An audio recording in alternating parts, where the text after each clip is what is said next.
Élections présidentielles et législatives prévues au Burkina le 22 novembre prochain, dans un contexte marqué par plusieurs crises sécuritaires, humanitaires, sociales, sanitaires.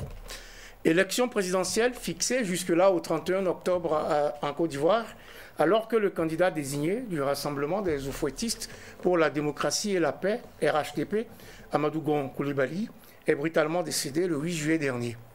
Climat socio-politique tendu au Mali, avec des manifestations monstres du mouvement du 5 juin, Rassemblement des forces patriotiques, MC-RFP, qui exige la démission du président Ibrahim Boubacar Keïta. Voilà quelques faits dominants de l'actualité continentale que nous aborderons dans votre émission aujourd'hui.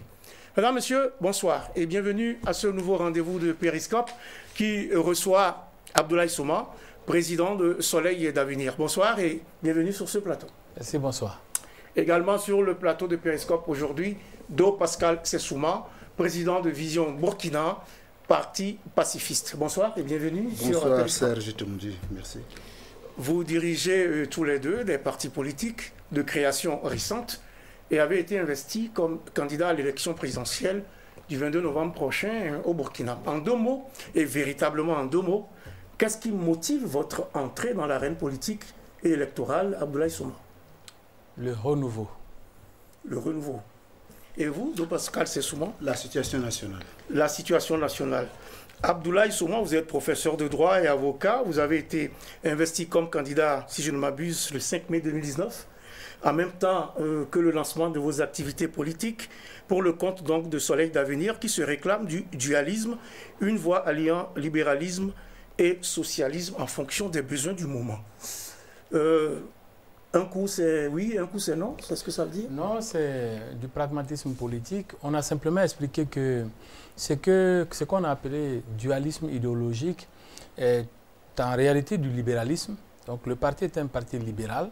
Simplement, compte tenu du niveau de développement de Burkina Faso et de la nécessité de créer des filets de sécurité pour donner un minimum vital à la population, nous avons choisi 5 domaines dans lesquels nous appliquerons une vision socialiste. Ce sont les domaines de l'alimentation, de l'eau, du logement, de l'éducation et de la sécurité. Et donc, il y a d'autres domaines où ça sera du libéralisme? Non, à part ces 5 domaines, tout le reste, c'est du libéralisme. Et la vision socialiste implique simplement que nous allons orienter les moyens de l'État pour créer les conditions minimales de subsistance pour la population dans ces domaines.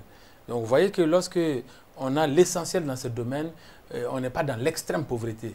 Et on pense que c'est une charge de l'État, c'est une responsabilité de l'État d'assurer le minimum vital à la population. Et après, le libéralisme, c'est que chacun avec ses capacités, ses possibilités, ses opportunités, peut ajouter à ce que l'État lui a mis en place de façon minimale. Donc voilà à peu près la vision qui correspond à ce qu'on appelle du pragmatisme politique. Parce qu'il y a quand on fait que du libéralisme pur, on peut être dans une situation où la meilleure solution à la situation est une vision socialiste. Mais on se condamnerait dans la mesure où on a fait simplement une option libérale à ne pas appliquer ces solutions socialistes, même si elles sont... Une manière d'abattre les murs des idéologies et de rester, comme vous dites, donc pragmatique. De toute façon, depuis les années 2000, même avant, il n'y a plus les cloisons idéologiques qui soient valables. Je pense simplement que la politique est une façon de prendre en charge les besoins de la population. Et les besoins de la population doivent être pris en charge avec efficience, avec efficacité. Et lorsqu'il y a un problème qui se pose à la population burkinabé, il faut que l'État ou les leaderships politiques puissent débloquer la meilleure solution qui soit. Qu'elle soit une solution d'obédience libérale ou qu'elle soit une solution d'obédience socialiste, l'important c'est qu'elle arrive à régler le problème pour le bien-être de la population. Donc régler le problème, qu'on trouve des solutions de gauche ou de droite. Do Pascal Sessouma, vous êtes journaliste, vous portez les couleurs de Vision Burkina, un parti créé en juin dernier seulement. Déjà, vous êtes fait investir donc candidat pour l'élection présidentielle du 22 juin dernier. Le parti Vision Burkina prône une ligne pacifiste de gouvernance autour de 7 points clés, dont notamment le rétablissement de la paix et de la sécurité sur l'ensemble du territoire national, la démilitarisation du Burkina Faso, la réorganisation du pouvoir d'État à travers une rotation par zone géographique et aussi le refus absolu de la corruption. D'abord, un rectificatif. On n'a pas été créé en juin dernier, c'est depuis le 3 janvier. Depuis le 3 janvier que le parti a été créé. Oui, l'Assemblée générale constitutive, avec la rentrée politique le 13 juin et le congrès le 4 juillet à Bobo-Dioulasso. Effectivement, notre parti a opté pour l'idéologie pacifiste. C'est nouveau au Burkina Faso. Les jeunes découvrent avec nous qu'il y a une idéologie qu'on appelle le pacifisme. C'est quoi le pacifisme? C'est-à-dire que toutes les actions que nous allons poser, c'est en faveur de la paix. La paix à l'intérieur comme à l'extérieur des frontières. En fait, pour résumer l'idéologie pacifiste, c'est la somme des vertus de toutes les autres idéologies. Parce que tout le monde parle de paix. Mais nous sommes le seul parti à vouloir en faire un leitmotiv, un credo, et nous en tenir à cette règle fondamentale. C'est quoi? Quand on parle de démilitarisation, évidemment que ça fait peur. On se dit, mais attendez. C'est l'axe que vous proposez et qui a beaucoup fait mais couler bien sûr, parce que certains ont compris, ils ont fait semblant de ne pas comprendre. En réalité, le schéma que nous proposons là, ça va en plusieurs étapes. Il est clair que s'il n'y avait pas ce terrorisme-là qui est en train de nous endeuiller jour après jour, on ne serait pas en guerre. Ce n'est pas en guerre là. On fait quoi avec le matériel de guerre qui est là? Et chaque année, on doit en commander. Et souvent, il arrive que ce que vous avez commandé cette année, ce que l'année passée est déjà dépassé. Qu'est-ce qu'on fait avec? On envoie ça chez les forgerons pour faire des charrues ou bien on fait quoi? Nous disons qu'il faut jeter un regard fondamentalement différent sur les forces de défense et de sécurité. Oui, un pays a besoin de sécurité. Mais ce qui arrive là, ce n'est pas une guerre conventionnelle. Ce n'est pas une guerre classique. C'est burkinabé contre burkinabé. Ce n'est pas avec des chars qu'on les combat. Ce n'est pas avec des avions de combat qu'on les combat. Nos braves soldats qui se font tuer au front là, ils ont demandé du matériel adéquat. L'ont-ils obtenu? C'est ça la grande question. Nous disons que nous là, nous allons négocier la paix. Il y en a qui ne savent pas comment on négocie. Nous allons négocier la paix. Avec qui de droit? Ce n'est pas ceux-là qui nous attaquent là, avec lesquels il faut négocier. Eux, ce ne sont que des exécutants. Les commanditaires sont ailleurs. On va les identifier, on va négocier la paix et le Burkina Faso va entrer dans le club des pays neutres pacifistes, notifié aux Nations Unies. Le club des pays neutres pacifistes, la paix, comme disait Félix Houphouët-Boigny, est un comportement. Il va donc falloir travailler sur le mental, sur les comportements. Et ça commence dès maintenant. Et déjà, certaines personnes qui étaient résolument contre cette idée, à force d'y réfléchir, mais je me fais interpeller dans la rue, ils me disent, mais finalement, c'est peut-être possible. Mais bien sûr que c'est possible. Je vais juste citer Nelson Mandela. Il disait, Mandela, qu'au début, ça paraît difficile à faire. Mais une fois que c'est fait, on réalise donc que c'était donc possible. On réalise en effet que c'était possible. En tous les cas, tout est sur la table. On verra bien comment les choses évoluent. Chacun a donc sa vision du Burkina, sa vision pour changer les choses. Mesdames, Messieurs, à nouveau, bonsoir. C'est le 104e numéro de votre émission Périscope que j'ai le plaisir de vous présenter aujourd'hui.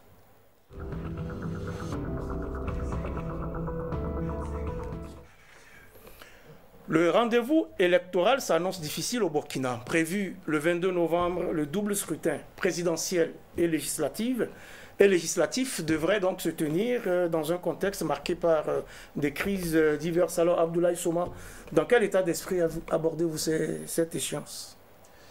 Avec beaucoup de responsabilités, mais beaucoup d'inquiétudes. Il est évident pour n'importe quel Burkinabé que ces élections ne peuvent pas se passer dans des conditions normales, dans des conditions idéales. Et je m'interroge de jour en jour sur l'exercice par tous les Burkinabés de leur droit de vote. C'est une question que je me pose. Je m'interroge également sur la possibilité, l'opportunité que je voulais me donner d'aller à la rencontre de tous les Burkinabés, de toutes les régions et de toutes les contrées du Burkina Faso. C'est une question qui m'assaille concernant la campagne présidentielle, mais plus au fond, je suis aussi ténaillé par la question de la validation même de ces élections. Et il faudrait qu'on arrive à trouver les schémas de validation de ces élections parce que nous avons fait les analyses tendant à dire qu'il est clair que les conditions pour que les élections soient valides avec les autorités qui en résulteraient, qui soient légales et légitimes, ne sont pas remplies. Je pense que ça, c'est une question, c'est un constat objectif. Il nous appartient, nous, maintenant, Burkinabés, en tant que communauté, de savoir notre situation et de trouver les solutions palliatives pour continuer à gérer la situation. Mais il faut qu'on prenne conscience que la situation électorale n'est pas normale, qu'elle ne peut pas être normale avant la tenue des élections et qu'il faut qu'on trouve des solutions dans la normale. Il faut trouver des solutions dans la normale parce que la situation n'est pas normale, mais pourtant, il faut y aller à ces élections. Vous pensez, Edo Pascal? Vision Burkina est partisan, le parti est partisan que le Burkina Faso doit aller aux élections présidentielles, législatives, dans les délais requis par la Constitution. Pourquoi? Ce n'est pas nous qui avons écrit la Constitution. Nous demandons seulement qu'on l'applique. Nous comprenons les arguments des uns et des autres qui disent que les conditions ne sont pas réunies. Mais seront-elles un jour jamais réunies? Là est la grande question. Supposons que pour une fois, on se dise, OK, la situation elle est délétère, on ne peut pas y aller.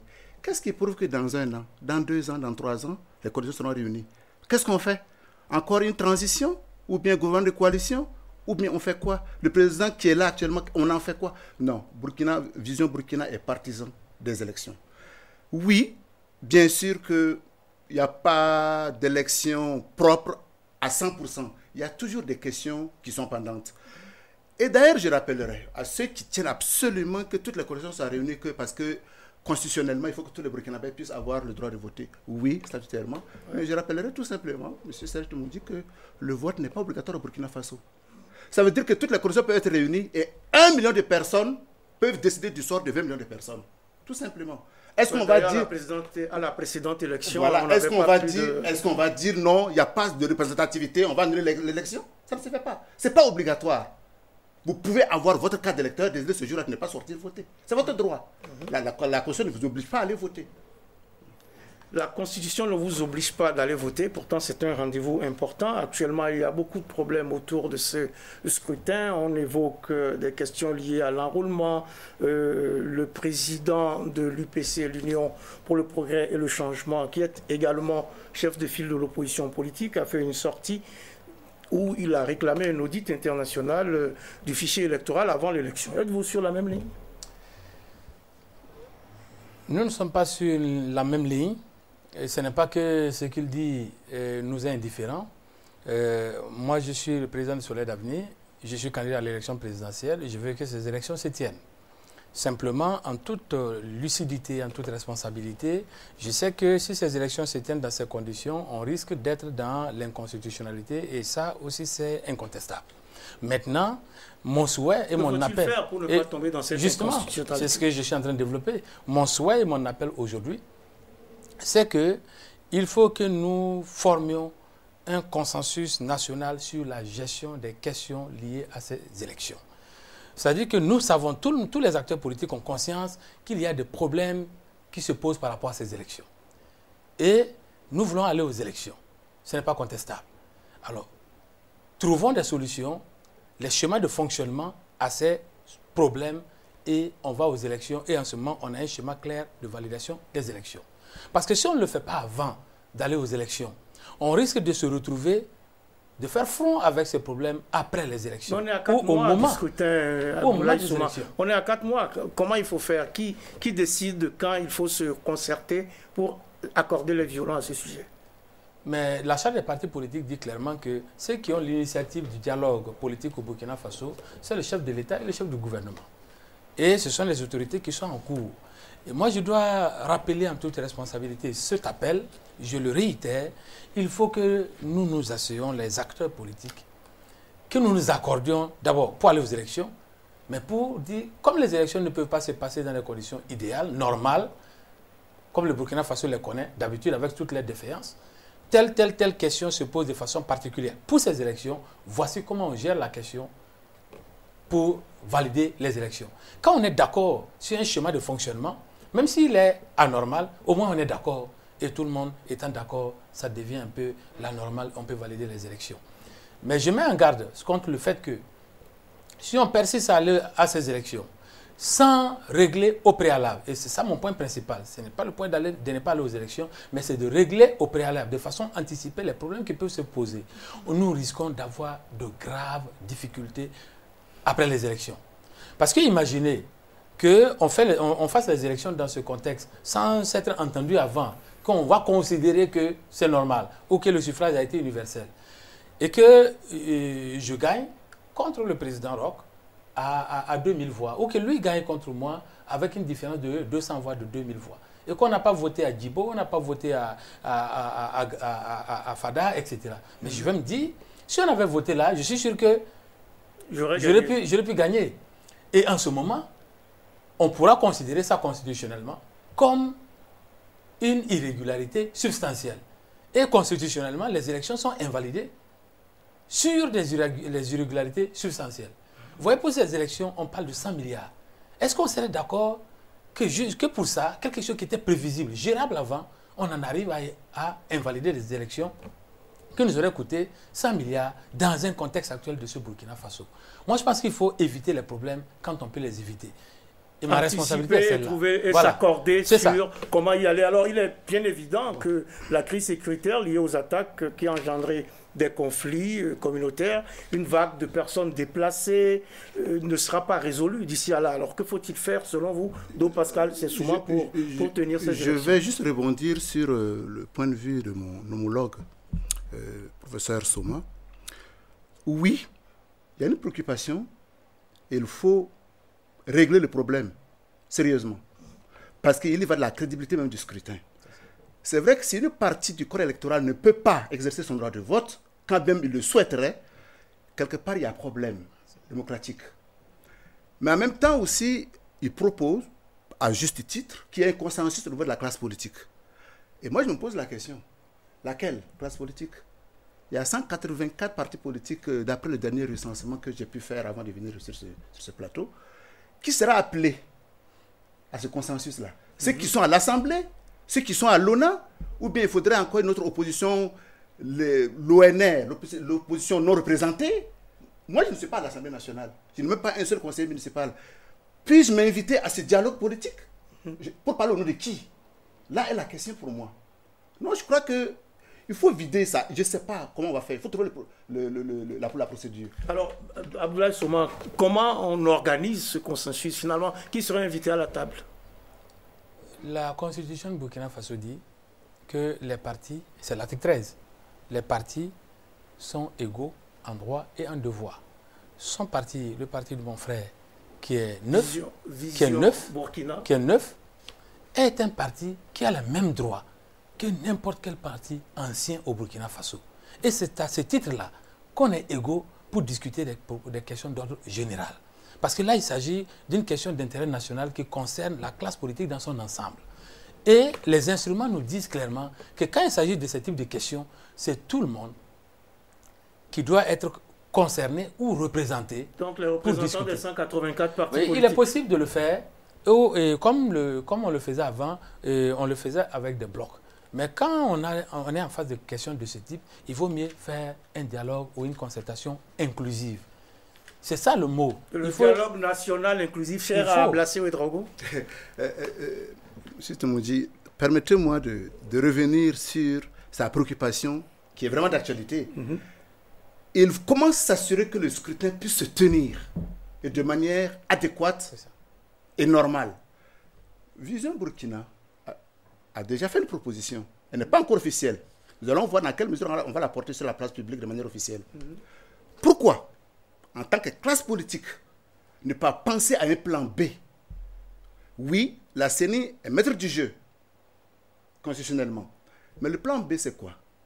C'est de faire un scénario où la CENI serait dans l'incapacité de sécuriser le scrutin et de demander à l'armée de le faire. L'armée peut très bien... Appeler l'armée à la rescousse pour absolument.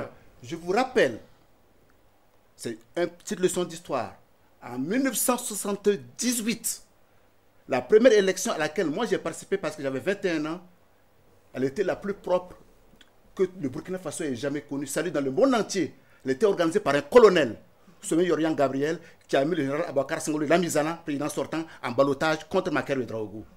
Qu'on retienne la leçon. Si on veut un scrutin qui soit incontesté, qu'il n'y ait pas de contestation électorale, il faut qu'il y ait un acteur neutre. Seule l'armée est neutre dans ce processus-là. Pourquoi ne pas le faire aujourd'hui, après toutes les péripéties qu'a connues le Parce pays? qu'elle n'aurait aucun intérêt à trépatuer les résultats d'une élection au risque de créer encore un autre front. Elle n'aurait aucun intérêt, au contraire, bien au contraire. Alors, la question du maintien ou du report de ces élections fait débat, nourrit la polémique actuellement. Après une tournée dans les régions durement frappées par le terrorisme, le président de l'Assemblée nationale a produit un rapport circonstancié qui a été adopté par l'ensemble des 105 députés présents à cette occasion. Rappelons que le Parlement compte 127 députés. D'abord, vous avez tous eu connaissance de ce rapport. Comment l'appréciez-vous, Abdoulaye Soumou? Moi, j'ai apprécié le rapport en deux points.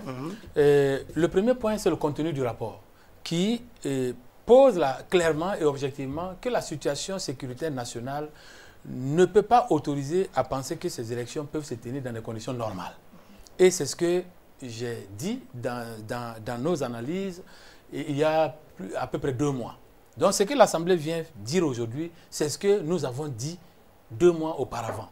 L'Assemblée vient alors valider la lucidité, l'objectivité de l'analyse qui a été faite. Ça, c'est le premier point. On est d'accord sur l'impact de la situation sécuritaire sur les élections. La conséquence que l'Assemblée en tire, elle, je ne l'apprécie pas. Elle est incohérente. Parce que l'Assemblée dit, comme il en est ainsi, il faut qu'on force quand même tenir l'élection présidentielle, même si cette élection va être impactée par la non-universalité du suffrage, parce qu'elle le dit clairement.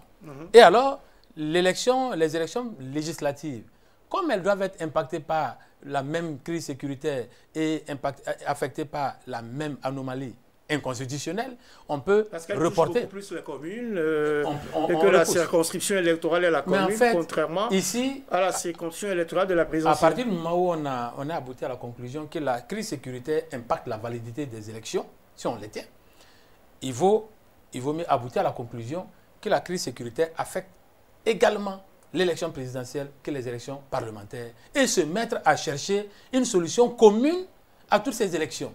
Et la solution commune, c'est celle-là que je propose. Il faut qu'on trouve les solutions avant. En fait, je suis en train de faire cette proposition aujourd'hui, mais je suis plus ferme et convaincu. Le Burkina Faso ne pourra pas faire l'économie de concertation pour la formation d'un consensus pour la gestion de ces élections. Alors, Do Pascal, c'est souvent, vous avez eu connaissance de ce rapport. Qu'est-ce que vous en pensez? Comment vous l'appréciez? Doublement. D'abord, je m'étonne que des députés, semble-t-il, il y a un consensus. Ça veut dire qu'ils sont tous d'accord. Oui, unanimité et consensus. Curieusement, alors que les partis, certains partis dont ils sont issus, disent clairement qu'ils ne sont pas d'accord. Moi, je m'interroge là. Je crois qu'il y a quand même une cacophonie à ce sujet-là. D'ailleurs, permettez-moi de dire que moi, je soupçonne nos honorables députés de vouloir se préparer à faire un gigantesque nomadisme politique. Parce qu'ils ne savent pas qui va gagner la présidentielle de 2020. Ils ne savent pas. Et comme ils ne savent pas, ils se disent, on va se donner un recul d'1 an. Comme ça, si le professeur Soma gagne, on va tous aller vers lui pour consolider son pouvoir. Moi, je les soupçonne de faire ce calcul-là. Mais ça ne passera pas. Vous leur prêtez des intentions. Ah oui, mais j'ai dit je les soupçonne, mais alors qu'ils aiment me démentir. Sinon, ça ne s'explique pas leur logique. Ça ne s'explique pas du tout. Mais pourtant, la situation elle est bien réelle. Ce qu'ils décrivent dans le rapport est pertinent, clair, net. Oui, ils disent présidentielle, allez-y, mais législative, non. Comme c'est curieux, c'est contradictoire. Mais alors, j'aurais aimé, et Serge te m'ont dit, j'aurais aimé qu'en même temps qu'ils font cette proposition de Lenga, comme ils disent, que d'eux-mêmes, ils renoncent à leurs émoluments de députés. En même temps. Mais peut-être que ça va venir. Ah non, mais ils auraient dû le faire en même temps. Nous allons siéger, mais nous renonçons à nos salaires de députés. On prendra peut-être juste que les indemnités de session. Peut-être, sans autres avantages. Là, on leur aurait donné un peu plus de crédibilité. En tout cas, le rapport de l'Assemblée nationale est tout de même un document de travail intéressant, puisqu'il ne parle pas que du report des élections législatives. Ils évoquent la situation des personnes déplacées internes, notamment en ce qui concerne leur prise en charge, ainsi que celle des familles hautes. Le rapport se penche aussi sur la gestion des volontaires pour la défense de la patrie, à travers 8 recommandations qui abordent le recrutement, la formation, le déplacement de ces derniers, ainsi que l'amélioration des capacités d'intervention nocturne des forces de défense et de sécurité. Beaucoup de choses là-dedans. Il y a évidemment ces 6 recommandations qui sont consacrées aux élections du 22 novembre, qui demandent notamment la tenue effective de de l'élection présidentielle et le report d'1 an des législatives qui seront couplées avec les municipales. Donc vous ne comprenez pas ça? Non, ce n'est pas qu'on ne comprend pas. Moi, je dis clairement que ce n'est pas possible parce que juridiquement, ce n'est pas possible d'opérer. Alors, quand vous dites... la prorogation du mandat des députés d'1 an signifie modification des lois. Alors que l'article 2 du protocole de la CEDEAO du 21 décembre 2001 sur la bonne gouvernance et la démocratie dit clairement que dans les États membres de la CEDEAO, à un délai de moins de 6 mois avant la tenue des élections, il n'est plus possible de modifier les dispositions juridiques. Sauf par consensus. Sauf par consensus. Voilà que vous prononcez le mot que je prononce. Parce que c'est... Et c'est ce qui a d'ailleurs fait qu'on a reporté l'examen de la révision du code électoral. C'est en connaissance de toutes ces raisons juridiques et politiques, parce qu'au moins j'ai eu la chance d'étudier ces choses, que j'ai fait l'analyse de façon anticipée. Et écoutez, si le pays avait écouté nos analyses depuis le mois de juin, on était encore dans les délais pour faire des modifications normales. Ils n'ont pas écouté. Maintenant que nous sommes rentrés dans les délais interdits, on ne peut faire aucune modification par rapport à la situation électorale juridiquement que par consensus. Alors, très rapidement, on va aller très rapidement, puisque maintenant le rapport a été transmis au président du Faso. On attend qu'il tranche la question. Le dialogue politique qui regroupe les partis de la majorité et ceux de l'opposition politique a déjà unanimement et fermement pris position pour le maintien du scrutin législatif le 22 novembre, en même temps donc que la présidentielle. Que va-t-il se passer maintenant? Ah mais on attend. On attend. Parce que de toute façon, il faut que les élections se tiennent. De toute façon, nos honorables députés savaient très bien qu'en novembre, il y aurait des élections. Ça fait 1 an qu'ils sont au courant. Qu'ont-ils fait concrètement pour créer des conditions favorables à ce que cette élection-là se tienne? Nul ne peut se prévaloir de sa propre turpitude. Mais peut-être que tout le monde a pensé que les choses s'arrangeraient d'ici à là. Abdoulaye Souma, qu'est-ce qui va se passer maintenant? Le document est entre les mains du président du Faso. J'attends. C'est-à-dire, au prochain pas du président, j'ai une réaction qui se déclenche. Et la réaction va dépendre du pas qu'il va poser. Parce que j'ai déjà fini de calibrer ça. Ah oui? Le prochain acte du président sur ce dossier va déclencher la réaction adaptée sur le plan du droit et sur le plan de la légitimité politique. Donc j'attends. Donc on attend la décision du président du Faso. Il faut quand même reconnaître que la situation n'est pas facile pour personne. Il faut aller à ces élections. Il faut trouver le consensus pour y aller. Espérons que vous autres acteurs politiques allez trouver les voies et moyens pour arriver à ce consensus en tout état de cause. Le premier quinquennat de Roch Marc Christian Kaboré à la tête de l'État burkinabé arrive bientôt à expiration.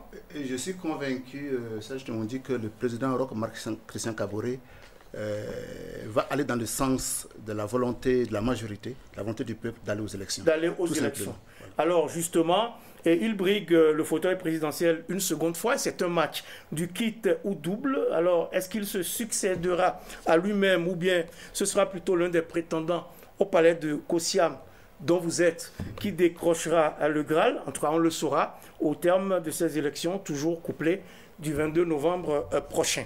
Élection au Burkina, élection présidentielle également en Côte d'Ivoire. En Côte d'Ivoire où les cartes du jeu politique sont complètement rebattues après le décès le 8 juillet dernier du Premier ministre Amadou Gon Coulibaly, candidat du Rassemblement des Oufouettistes pour la démocratie et la paix, RHDP, au pouvoir. Cette disparition d'Amadou Gon Coulibaly est vraiment un coup dur pour le président Alassane Ouattara. Et pas seulement pour le président Ouattara lui-même seulement, c'est pour toute la Côte d'Ivoire. Et je dirais même aussi pour le Burkina Faso. Parce que vous savez que nos deux pays sont intimement liés par l'histoire, la géographie, l'économie. L'économie, c'est important ça. Ouais. Vous savez que quand la Côte d'Ivoire est enrhumée, c'est le Burkina qui éternue. C'est compliqué là. Oui, parce qu'entre les deux pays, il y a d'ailleurs ce traité formidable d'amitié et de coopération. On se croise les doigts et on touche du bois également. On espère qu'il n'y aura pas encore une autre crise ivoirienne telle qu'on a vécue en 2010. On espère. On l'espère. Abdoulaye Souma, le décès d'Amadou Gon Coulibaly a été suivi de la démission du vice-président de la République de Côte d'Ivoire, Daniel Kablan-Duncan. Double coup dur pour le président Alassane Ouattara, qui doit maintenant trouver un candidat pour cette élection. Oui, moi je dois simplement regretter ici le décès de Amadou Gon Coulibaly en tant qu'homologue. Il était candidat à l'élection présidentielle en Côte d'Ivoire. Je suis candidat à l'élection présidentielle au Burkina Faso. J'aurais souhaité pour lui qu'il puisse aller à ce front politique. La nature en a décidé autrement. J'exprime mes sincères condoléances à la Côte d'Ivoire d'abord et à sa famille. Évidemment, lorsqu'il devait être candidat et qu'il n'est plus, son camp politique doit trouver un candidat. Et je ne pense pas qu'il ce soit des candidats qui manquent dans le camp de RHDP. Ils trouveront le candidat qui leur convient en Côte d'Ivoire là-bas. Moi, je gérerai ma candidature comme cela me convient au Burkina Faso ici. Et j'attends d'avoir simplement l'homologue que le RHDP va me proposer. Je suis dans la peau d'un pré-chef d'État. Je n'ai pas à commenter l'actualité politique d'un État. Je dois faire l'actualité politique avec un État. Faire l'actualité politique avec un État, mais pourtant, cette élection, vous l'avez souligné tout à l'heure en Côte d'Ivoire, nous concerne, nous touche aussi, parce que les choses peuvent bien se passer et impacter l'élection au Burkina, mal se passer et impacter l'élection au Burkina. L'élection présidentielle en Côte d'Ivoire est prévue quasiment un mois avant celle du Burkina. Alors, comment on fait pour régler cette question qui rebat les cartes du jeu politique ivoirien? Je vais justement tenter d'apporter une réponse à la préoccupation du professeur Soma Abdoulaye. Après la disparition de Amadou Gon Coulibaly, il se murmure. J'allais dire même qu'il est presque certain que Alassane Dramane Ouattara va se représenter à la présidentielle. Pour la bonne et simple raison que Henri Konan Bédié est candidat lui aussi pour le PDC-RDA. Donc, j'ai bien peur qu'on va assister encore à une joute électorale qui serait une répétition de ce qu'on a déjà vécu en 2010 avec peut-être des acteurs différents. Hélas. Moi, j'étais partisan. J'ai salué le discours d'Alassane Ouattara à Yamoussoukro quand il avait décidé de passer la main à la jeune génération. Moi, je ne dirais pas la jeune génération à une autre génération, parce qu'on peut être jeune et être pourri, n'est-ce pas? Non, une autre génération. Malheureusement, il semblerait que la disparition de Amadou Gon Coulibaly va rabattre les cartes, comme vous l'avez dit. Va rebattre les cartes. Rebattre les cartes. Donc, par conséquent, on attend de voir. On attend de voir. Mais, quelque part, la Côte d'Ivoire, c'est la Côte d'Ivoire. Ouais, bon, vous faites bien de souligner cela, parce que la Côte d'Ivoire reste fragile. On retrouve donc dans des postures différentes les mêmes acteurs qui ont dominé la vie politique de ce pays depuis très longtemps. Cette élection semble donc se résoudre à nouveau à une confrontation entre Henri Konan Bédié et Alassane Ouattara, même si ce n'est pas lui qui est candidat, mais ça sera une confrontation entre le PDCI et le RDR originel, et pas forcément le RDR. C'est là tout le danger. C'est là tout le danger, parce que c'est une crispation d'individus qui peut amener à une crispation nationale. Une crispation nationale, ça ne vous préoccupe pas, Abdoulaye Souma, que la Côte d'Ivoire retombe dans les tourments du passé? Cela me préoccupe évidemment. La Côte d'Ivoire est un pays ami et frère au Burkina Faso. Nous avons, comme mon cher grand frère l'a signalé, de Pascal Sessouma, nous avons des rapports historiques, économiques, politiques, internationaux, diplomatiques, tout à fait riches et étroits. Donc, je ne souhaite pas que la Côte d'Ivoire retombe dans la crise électorale qu'elle a connue dans le contexte des élections de 2010. Je constate simplement que le jeu se déroule en Côte d'Ivoire, que je ne peux pas anticiper sur ce jeu. Et je sais que je peux apporter beaucoup à la stabilité de la Côte d'Ivoire si j'ai les manettes au Burkina Faso. Donc je vais me battre pour avoir le pouvoir politique au Burkina Faso. Et si je suis président de la République, s'il devait advenir une crise politique en Côte d'Ivoire, ce que je ne le souhaite pas, mais je serai dans la posture de proposer mon entremise pour régler cette crise politique, pour la stabilité de la Côte d'Ivoire, qui peut aussi réagir sur la prospérité du Burkina Faso. Alors justement, vous avez évoqué ce désir de renouvellement de la classe. Il faut passer à une autre génération et pas à la jeune génération. Nuance. Mais en interne, justement, au PDCI-RDA, il y a cette candidature de Bertin Kouadio-Konan, que l'on appelle plutôt Kouadio-Konan-Bertin pour faire KKB de ses initiales, à l'investiture du parti, mais cette candidature a été rejetée. L'intéressé ne compte pas baisser les bras. Mais pensez-vous qu'il peut faire sensation? Ah, ça, mon vieux, c'est une bonne question. En fait, la politique en Côte d'Ivoire, elle est très changeante au gré des circonstances. Hier, c'était peut-être possible. Aujourd'hui, ça l'est peut-être moins. Demain, qui sait? Qui sait? Qui sait? Who knows? On ne sait pas. Il faut attendre. Il faut attendre, mais les enjeux de cette élection sont importants. Très importants.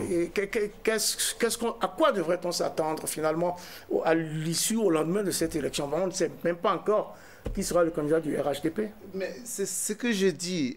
On ne peut pas spéculer sur des hypothèses et des incertitudes. Ce qui est clair, il y a un jeu de couloir, un jeu de coulisses qui est en train de se jouer actuellement, de se faire actuellement à Yamoussoukro et puis à Abidjan. Il faut attendre. Je sais que même Ahmed Bakayoko, il est là, tapis dans l'ombre, il attend son heure. Ouais. On parle de Adama Bitogo, qui lui aussi, il est dans l'ombre, ce monsieur, il est très ambitieux. Attendons de voir, attendons de voir. Le PDCI, ça fait longtemps qu'ils sont habitués à ces joutes de candidatures. Ça fait longtemps qu'ils... Ouais. Mais alors, entre la vieille garde qui ne veut pas lâcher prise et la nouvelle génération qui est pressée de prendre de sa part de responsabilité, il faut voir qui l'emportera. Il faut voir qui l'emportera, sans compter qu'il y a toujours les vieux renards, Guillaume Soro et Laurent Gbagbo, qui sont dans des postures plutôt délicates actuellement vis-à-vis de la justice. Peuvent-ils encore, selon vous, jouer un rôle prépondérant dans la course au fauteuil présidentiel, par eux-mêmes ou par personne interposée? Oui, peut-être par personne interposée. Mais en fait, ce qui se passe à l'intérieur des partis politiques en Côte d'Ivoire, c'est normal. Moi, je ne m'en préoccupe pas outre mesure parce que ça fait partie des mécanismes de démocratie interne qui peuvent être préoccupants à l'interne, mais sans autre.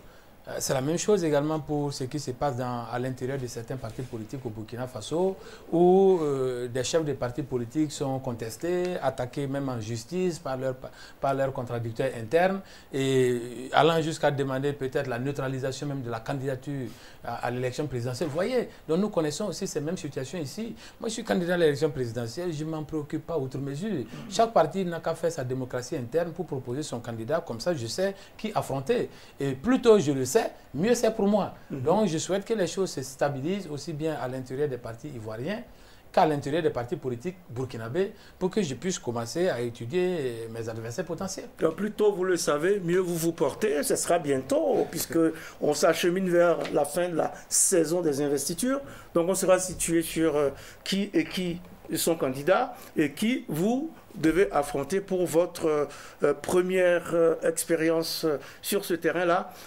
Comment on se sent dans la peau d'un candidat quand on y va pour la première fois? Écoutez, beaucoup de sérénité, beaucoup d'incertitudes, beaucoup de questions dont on cherche les réponses, mais ce qui est avec beaucoup de détermination, beaucoup d'engagement, beaucoup de conviction. Très clair. Et jamais, depuis, pas le sentiment de redouter ce qui pourrait se passer au point d'être découragé au regard de la situation du pays? Moi, je me dis toujours une chose. Si eux, ils n'ont pas ce sentiment, pourquoi moi est-ce que je devrais l'avoir? Tout simplement. Abdoulaye Souma aussi? Oui, moi, je suis plutôt inquiet de la situation que je vais hériter si je suis élu chef d'État, président de la République. Parce que de jour en jour, je sens que les gouvernants actuels n'ont pas tellement conscience de la situation du pays et on laisse une dégradation continue de la situation qui est en rupture totale avec les discours officiels. Quand j'entends les discours officiels, j'ai l'impression que j'ai rêvé le Burkina Faso catastrophique. J'ai l'impression que les gouvernants n'ont pas le pied sur le territoire du Burkina Faso. J'ai des équipes sur le terrain, dans chacune des régions, dans chacune des provinces, qui me font des retours tous les jours. Et à l'état-major ici, j'ai une équipe qui broie tous les jours pour me faire le point de la situation, chaque jour à 21h. La situation est préoccupante. Et quand j'entends les discours, je me demande, est-ce que les gens ont vraiment conscience de ce qui se passe, ou ils font semblant, ou ils ne sont pas responsables? Donc je suis inquiet de ce que je peux avoir comme situation. Mais je pense que je suis parmi les Burkinabés qui ont le profil que le Burkina Faso devrait rechercher dans cette situation. Parce que le grand frère a raison de faire une orientation pacifiste. Il faut quelqu'un qui nous construise la paix au Burkina Faso. Et ce quelqu'un, il faut un profil Vous qui allez puisse... donc rejoindre Pascal Non, je ne suis pas son opposant. Non, loin s'en faut. Loin s'en faut, je le répète. Ouais. Donc, et on aura l'occasion de discuter certainement. Mais je dis que même dans le programme politique du Soleil d'avenir, dans le manifeste, la réconciliation l'union et la paix nationale sont en première ligne.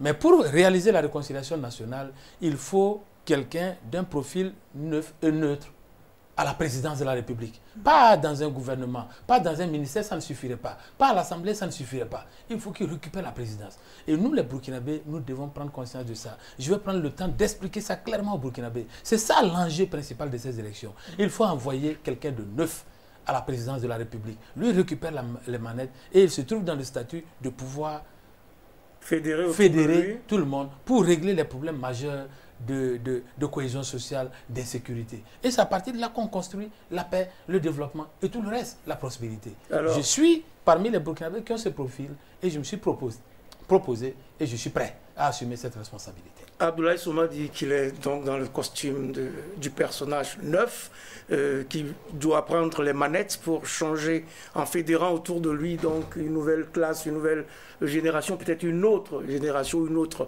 façon de faire les choses. Donc Pascal Sessouma est également un homme neuf. Vous savez que depuis que je suis revenu du Canada, ça fait plus de 24 ans, je n'ai jamais milité dans un parti politique. Je n'ai jamais pris la carte d'un parti. Ça ne veut pas dire que je ne vote pas, mais je n'ai jamais été un acteur actif dans un parti politique. Vous savez, malgré tout ce que l'on se disait à l'époque sur les partis au pouvoir, ils n'ont jamais réussi à m'intimider pour entrer dans le parti. Ils ont essayé, mais ils n'ont jamais réussi. Ça, c'est clair. Ouais. Si Vision Burkina a été créée là, c'est en fonction des événements que nous vivons. Tout simplement. Je l'ai dit, je le répète. Vous avez observé qu'il y a déjà combien de candidats déclarés? Au moins une bonne dizaine. Ouais. Il y a d'autres à venir. Vous savez pourquoi? Parce que tout le monde est convaincu qu'il peut battre Roch Christian Kaboré. Sinon, il n'allait pas être candidat. Ou chacun cherche après à monnayer sa position. Bon, ça c'est autre. Ça, ce n'est vraiment pas dans les corps de Vision Burkina. Ça, c'est clair. Parce que la situation, elle est telle que... Moi, j'ai le sentiment que le président Roch Christian Kaboré, c'est un homme bon, peut-être, sur le plan humain, mais sur le plan politique, il a échoué. Tout simplement, pour me résumer. Et comme il a échoué, ce serait une catastrophe pour le Burkina Faso que ce monsieur-là remplisse encore pour un deuxième mandat. De toute façon, il aura l'occasion de défendre son bilan. Et vous aussi, vous aurez de nouvelles occasions de montrer combien il faut autre chose. Les enjeux électoraux sont donc là, patents, aussi bien au Burkina qu'en Côte d'Ivoire. Mais il y a une tempête de dégagisme au Mali, où le mouvement du 5 juin, mené par l'imam Mahmoud Dicko, bat les pavés depuis plusieurs semaines pour exiger la démission du président Ibrahim Boubacar Keïta. Que vous inspire la situation sociopolitique au Mali, Abdoulaye Souma? Ce sont des pays avec lesquels vous allez composer quand vous serez chef d'État. Ce que ça m'inspire, c'est qu'il faut gérer la situation du Burkina Faso de façon anticipée. Si on ne la gère pas de façon anticipée, on peut déboucher sur une situation pareille où un chef d'État aura été élu sur 70% des personnes qui ont voté, mais sur un morceau de territoire, mais qui n'a pas de légitimité en tant que tel. Et que la contestation qui va monter, elle ne peut plus être portée par la classe politique ou les partis politiques qui ont participé aux élections, parce qu'eux auraient validé. Elle ne pourra être portée que par des mouvements sociaux. Et c'est exactement ce qui arrive au Mali. Le président n'est pas légitime, mais les gens qui ont participé à l'élection avec lui sont obligés d'assumer cette légitimité parce qu'ils ont été battus clairement aux élections auxquelles ils ont participé. Réglons ces problèmes-là de façon anticipée. Si on s'est accordé sur un schéma de fonctionnement, tout le monde, quand ce schéma arrive, tout le monde aura validé ce schéma et on n'aura pas de problème. Moi, je répète, tant qu'on n'a pas formé un consensus sur la situation du Burkina Faso, nous allons certainement vers de problèmes plus graves que ce que nous connaissons aujourd'hui, parce que nous allons créer de nouveaux problèmes qui vont venir se superposer à la crise actuelle. Et je ne souhaite pas ça pour le pays, parce que je pense que les Burkinabés ont suffisamment souffert pour mériter d'être relevés cette fois-ci de la poussière. Les Burkinabés ont suffisamment souffert. Alors, Do Pascal Sessouma, vous connaissez bien le Mali. Est-ce que cette situation vous inquiète? Énormément. Parce qu'au fond, comme on a l'habitude de le dire, ceux qui n'étudient pas l'histoire sont condamnés à la répéter. En fait, ce qui se passe au Mali nous rappelle octobre 2014 au Burkina Faso, nous rappelle janvier 1966, à ce qui s'appelait à l'époque la Haute-Volta. Moi, je crois que c'est le président Ibeka lui-même là qui s'est tiré une balle dans le pied. Je crois que l'erreur commise c'est d'avoir trépatouillé les résultats électoraux pour les législatives. Les dernières législatives. Ça a été... Parce que là, maintenant, on a le droit de douter de tout, même de sa propre réélection à lui. Ça veut dire que tout a été faux. Et quand cette perception, elle est tenace dans la tête des citoyens, c'est difficile de la lui enlever. Ça veut dire qu'il peut douter de tout. Moi, je suis d'accord qu'un peuple a le droit de manifester son mécontentement. Mais je ne suis pas pour la violence. Vous savez, je suis président des partis pacifistes. Tout ce qui est violence, nous, à Vision Burkina, on lui dit non. Il y a aussi le fait que le leader de la contestation, c'est un islamiste, Mahmoud Diko, l'imam. Où est-ce que ça va amener le Mali? Ça, c'est une question qu'on ne se pose pas pour le moment, mais qui pourrait se poser à l'avenir. Il y en a qui posent parce cette que question. le Mali, dans sa constitution, est un État laïque. Attention, qu'est-ce qui va se passer après? Je pense qu'on devrait réfléchir déjà. On devrait réfléchir. Alors, l'une des principales revendications, et vous l'avez souligné tout à l'heure, des contestataires, c'est la dissolution de l'Assemblée nationale en raison justement des résultats des dernières élections. Vous êtes un homme de loi, de droit.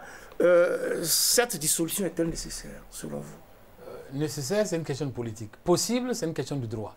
La dissolution est possible. Mais sur le plan politique, je peux comprendre le président qu'il ne veuille pas dissoudre l'Assemblée, parce que s'il n'a pas confiance à son poids électoral lors des législatives et que les choses se sont passées d'une façon qui l'ont arrangé, évidemment, il ne sera pas enclin à dissoudre cette Assemblée pour faire reprendre les élections. Parce que s'il perd les élections législatives, il est condamné à rester effacé sur la scène politique. Et ce n'est pas ce que souhaite un président de la République. Donc je comprends pourquoi il traîne avec cette mesure qui peut paraître simple aux yeux du citoyen ordinaire et du citoyen honnête, mais qui pour lui est dangereuse. C'est vital sur le plan politique. On a vu le cas, je crois, en France avec Jacques Chirac qui a dissous le Parlement, a organisé des élections et a quand même perdu sa majorité parce qu'il recherchait une majorité qu'il n'a pas eue. Exactement. Mais ici, on veut même imposer au président de la République l'opération de cette opération de risque. Et peut-être qu'il a conscience que c'est un gros risque qu'il ne faut pas qu'il prenne. Donc, il prend le temps de jouer toutes les cartes possibles, peut-être avant d'y arriver, ou peut-être qu'il n'aura pas le temps d'y arriver avant certains événements. Alors, vous êtes constitutionnaliste, on parle d'annulation des élections législatives, de choix d'un nouveau Premier ministre dicté par ce mouvement M5 RFP.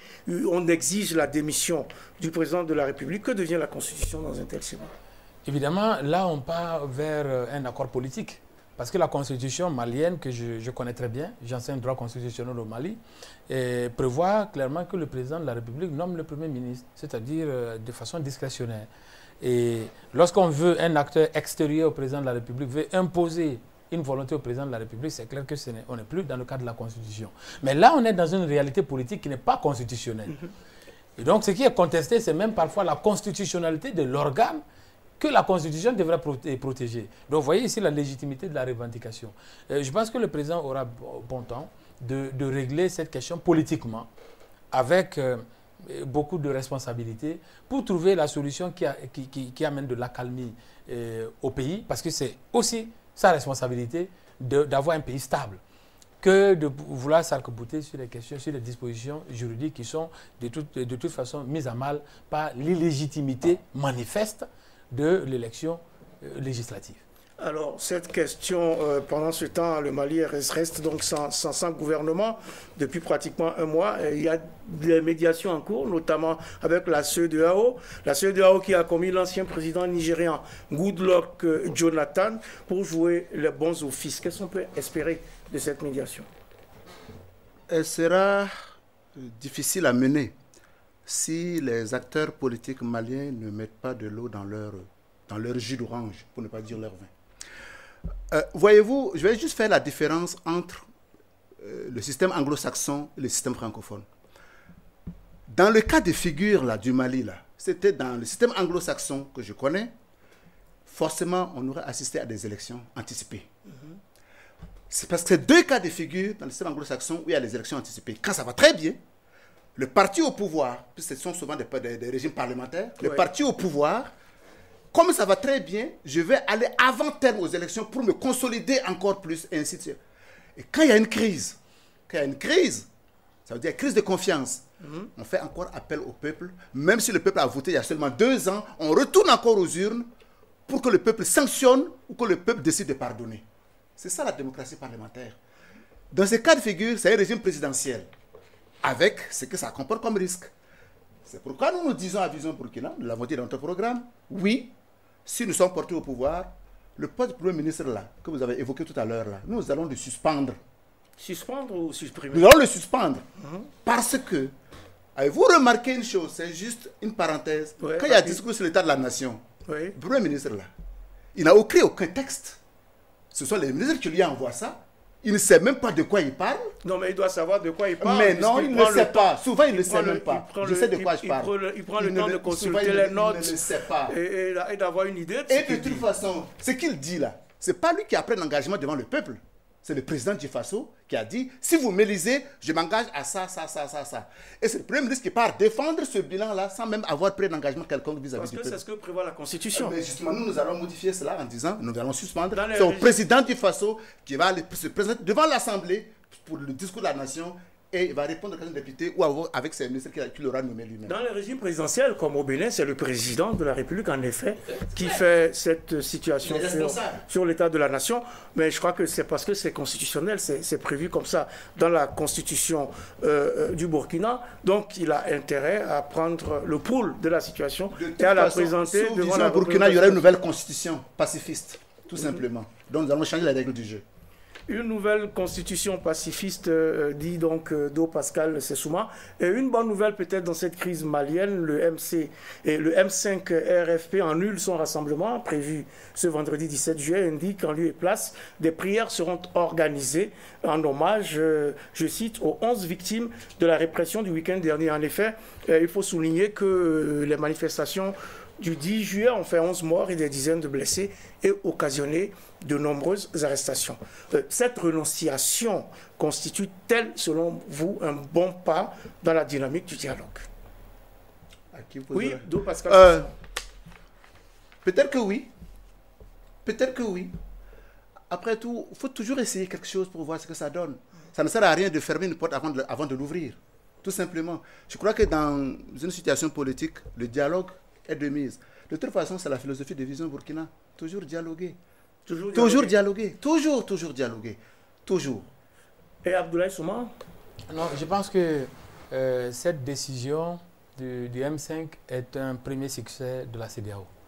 Parce qu'il a dû, je connais un peu les couloirs des négociations pour avoir accompagné quelques autorités à cet égard. Ils ont dû négocier un temps pour pouvoir entrer en contact avec les acteurs. Et parfois, avant de sortir une position officielle, il faut avoir fait des couloirs, des négociations de couloirs. Il faut que les gens réussissent à parler. Et peut-être qu'ils ont dû négocier la possibilité de se parler d'abord avec chacun des acteurs de son côté. Et ce temps ça n'aurait pas suffi voilà, pour gérer une manifestation de demain. Et la manifestation de demain aurait peut-être compromis beaucoup de choses. Parce que, compte tenu de l'évolution de la situation que je suis aussi, j'ai des acteurs sur le terrain, il était possible qu'on lance des mots d'ordre directement sur la présidente de la République à cette manifestation le vendredi. C'était très dangereux. Et donc peut-être que le temps de désactiver ça, de désamorcer la situation pour permettre aux acteurs internationaux de négocier quelques avancées dans la crise. C'est ce que je pense. Oui, en effet. Oui, Do Pascal Sessouma. Juste pour rebondir sur ce qu'il vient de dire, vous savez, dans la négociation, ce genre de situation, il faut toujours éviter d'humilier le médiateur. Il faut toujours lui donner quelque chose pour qu'il ait le sentiment qu'il fait du travail utile. Et je crois que les acteurs au Mali semblent avoir compris ça. Il faut tenter d'éviter l'humiliation à tout prix. En tout cas, dans une tribune qu'il a publiée dans Jeune Afrique, l'ancien président nigérien, lui aussi, Olusegun Obasanjo, cette fois-ci, plaide pour que le Mali reste un État laïque, indiquant que, je cite, le Mali est la digue. Si elle saute, une vague d'insécurité menacera toute la partie occidentale de l'Afrique.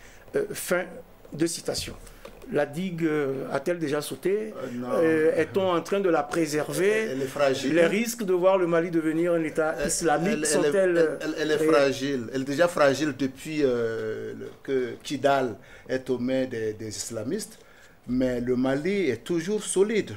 Le Mali est toujours solide sur les bords du Djoliba. Le Mali reste le Mali. Sauf qu'il faut faire attention.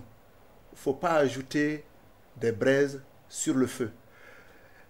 C'est une leçon pour certains chefs d'État africains. Il faut faire attention. La colère du peuple, il ne faut pas la provoquer. Elle finit toujours par vous emporter. On en sait quelque chose au Burkina Faso. Il faut faire donc attention. Et très rapidement, 30 secondes chacun, vous êtes candidat à l'élection présidentielle au Burkina. Vous y pensez à Koussiam chaque matin en vous rasant, Abdoulaye Souma? Non, pas chaque matin. Le soir, en posant votre tête sur votre oreiller, alors? Quand je prépare mes réunions politiques, j'y pense. Moi, je pense que je fais partie des candidats qui sont en mesure de gagner ces élections. En mesure de gagner l'élection. Do Pascal Sessouma, vous y pensez quand? Le matin, à midi ou le soir? Je n'y pense même pas, pour vous répondre. Je n'y pense même pas.